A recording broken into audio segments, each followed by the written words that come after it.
having conversations with your groups, with adults, with your people, with your work colleagues, with your grandparents.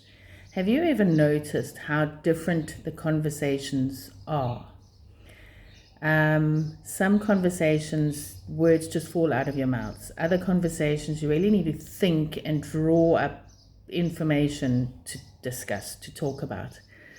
Have you noticed with acquaintances and colleagues how you don't want to take a conversation down a deeper path, but rather just talk about what happens in the office and keep it, simple, if you think that's what keeping it simple is.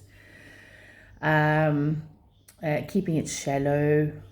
Do you know the difference between shallow conversations, small talk conversations, deeper conversations? Do you enjoy a deeper conversation as opposed to a shallow or a small talk conversation? I particularly do not enjoy engaging in small talk at all. And when that happens, I literally kind of find a way to leave a conversation. Maybe that's quite shallow of me, actually. But what I have learned in the past, and I need to actually myself even step out of it, especially with people closer to me, is having conversations and then taking it to a deeper level. So where I'm going with this is, this past weekend, my husband and I were, we had a friend over, and I asked a simple question of something down the lines of having a break of alcohol for 3 months.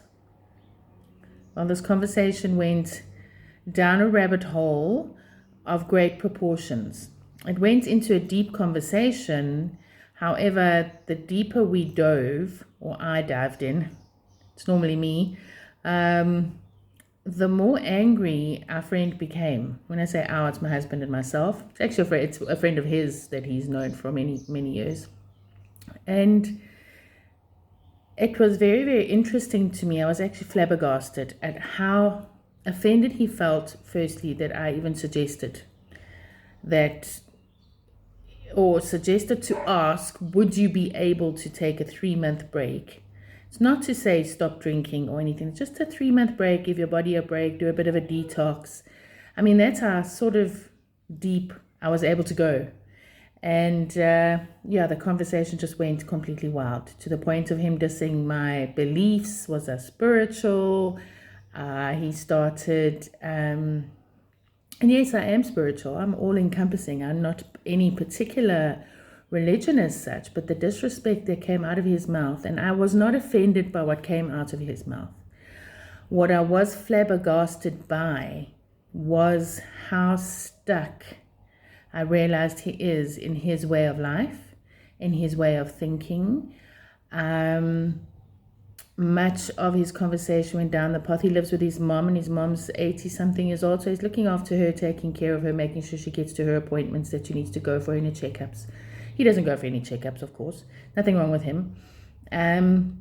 But yeah, it was kind of like, well, I'm not allowed to, in living with his mom. And when I did carry on with other further questions and say, but you're a 48-year-old man, what's saying you're not allowed to? If you're not allowed to do things when living with your mom, if your mom wasn't there, would you still not allow yourself to enjoy whatever it was, do whatever you wanted to do, step out in life, change your way of being, change your way of thinking? And it was very intriguing to me how, no, I can really put it down to he's stuck in a way of being. And I don't say this from a judgment point of view. I say it from a point of trying to have a conversation, and him taking offense, firstly, by my question, and getting even more offended by further questions that I actually asked. And I was just simply asking a question, trying to go down a different conversational path. I'm taking it a little deeper and, helping him to possibly question himself. And maybe I went down a different path. It can be very, very confusing when you get into a situation where every question you ask, and as lovingly as you try and do it, as understandingly as you try and question and have conversation with people, they just get upset. This tells me that a person is either feeling guilty, or he hasn't even started asking the questions, and he's not sure how to answer this kind of question. It's not unintelligent conversation you're trying to make. It's not about intelligence or unintelligence. It's just they're questions that people haven't thought to ask themselves.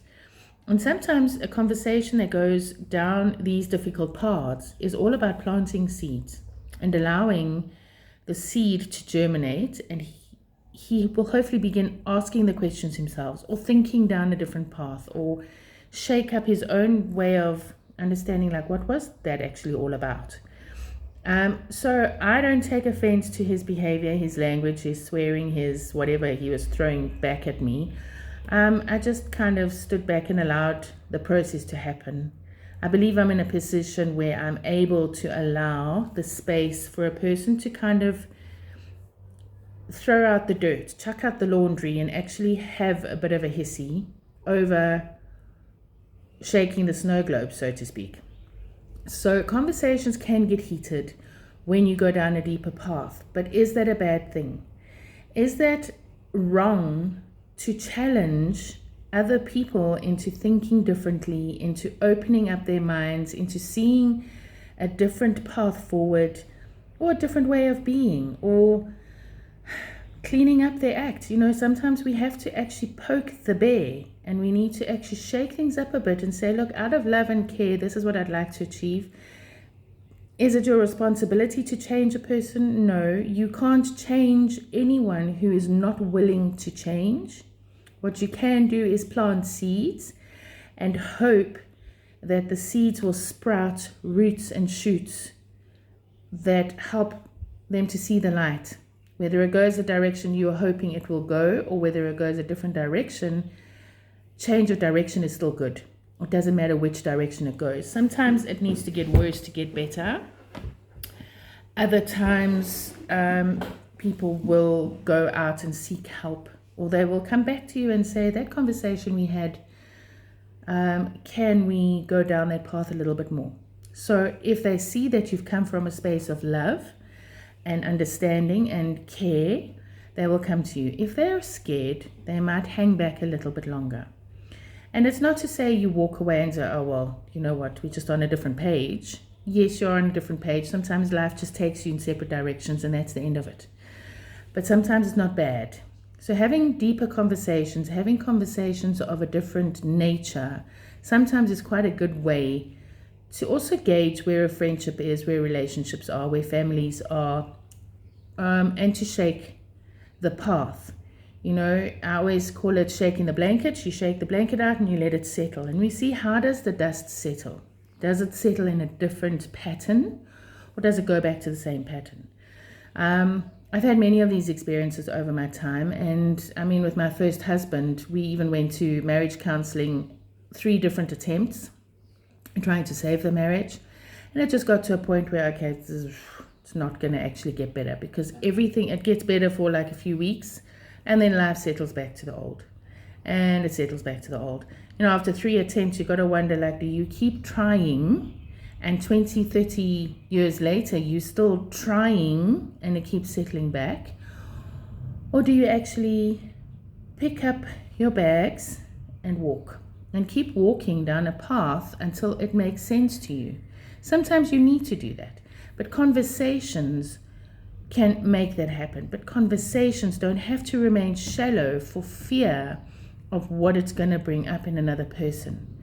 It's interesting to actually bring stuff out of people. For me, I enjoy the challenge. I'm prepared to converse and bring people out of their thinking, but also to let them know I'm just trying to bring something out of you of what is it that you truly want to show the world. Do you want to stay stuck? Do you want to go a different path? Let's talk about something differently. Let's change conversation up.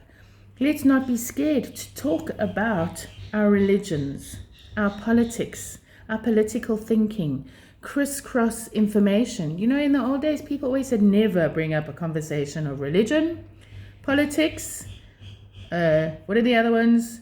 whatever your beliefs are, where some people are just so passionate about them, but many people are very stuck in their ways of thinking of how to talk about these subjects. And why can't you share your different views and actually agree to disagree and get into conversations where you learn how other people actually think and believe? You know, many of us are now, especially in South Africa, I know America is, I think England is, I'm not too sure about the rest of the world, but I think we're going into multicultural ways of living and multi-religion, multi-denominations, multi-whatevers. We're living in a multifaceted world these days, and the separation of all is ending, even in those areas, and we are blending more and more. And why not? Why can we not have these conversations of learning to understand what is your belief about? And why can't we ask the questions of, but why don't you think of things this way? Why are you not allowed to do it this way? Why are we not allowed to discuss things?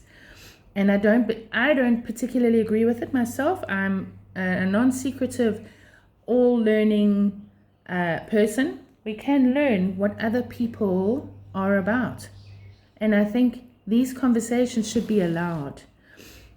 Live Smart Foundational Development is a setup where people that want to learn how to have these conversations can do it in a safe space.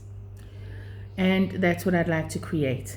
Person to person, group to group, community to community, where we can intermingle, learn about each other's cultures, ask the questions that burn us. We all know about it. We wonder what, how, where, why is it done this way? What is the understanding? And many of us have had conversations, but sometimes the conversations get to a point where you're like, okay, let's end it there. We're not going to go further. That person's getting a little bit upset. We're not going to poke that bear anymore. And why can't you? Why is it not allowed? Why are we not allowed to bring up the emotions that are the signs for your friends, people, colleagues, acquaintances in this world to deal with the emotions? Why does it upset them? Why are they so secretive about it? What are they trying to hold on to that we can't break free? And a lot of these things, once they break free, you will see a different person. You'll see the light begin to shine again. You see the flowers begin to bloom within people's eyes. I've seen it. It is evident, and it is allowed. Why is it not allowed? And these are also questions that we can also start to understand within deeper conversations. So to take it further, I'm not sure what else I could mention right now, but certainly in anybody who wants to share and thinks similar to me or wants to know more, let's find out. Let's engage in these kinds of conversations and bring conversation to life, to light, and bring people together with better understanding. You're not always going to agree. There are going to be disagreements. And until such time as all these disagreements are out and we start actually building bridges and bringing our foundations to the steps and bringing ourselves together, we have to break these pods open. And it's my wish with foundational development, Live Smart Foundational Development, to create this within the world of people. We walk this earth. We live this life. Let's make it a real situation. Please do reach out to me at livesmartfd@gmail.com. If you are brave enough to engage in conversations such as this, I would like to encourage that we open up a new world of understanding amongst the people on this earth. Starting in our little communities, in our little groups, and collaborating within collaborations to create a healthier, forward-thinking, forward movement community amongst people. livesmartfd@gmail.com. I look forward to deeper conversations and others having deeper conversations as a result.